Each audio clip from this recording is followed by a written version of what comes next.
I am the Tofu Golem. Please enjoy the video.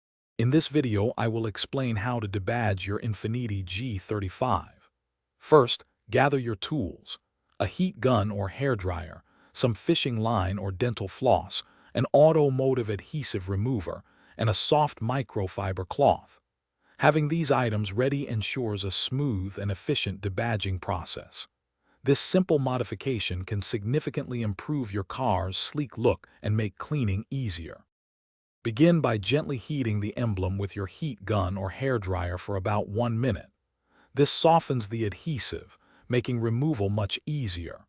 Next, take your fishing line or dental floss and, using a sawing motion, carefully work it behind the badge to cut through the softened adhesive.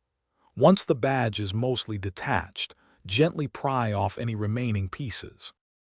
After removing the badges, you'll likely have some adhesive residue left.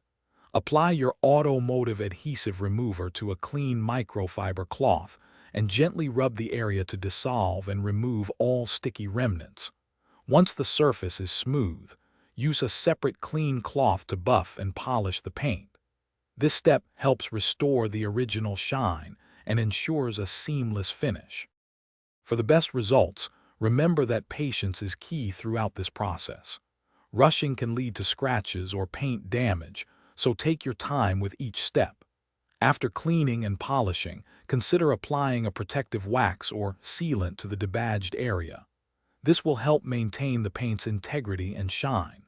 Also, for other great deals and to check out the Owala water bottle, make sure to look at the links in the description below. Thanks for watching. Consider subscribing if we helped you today.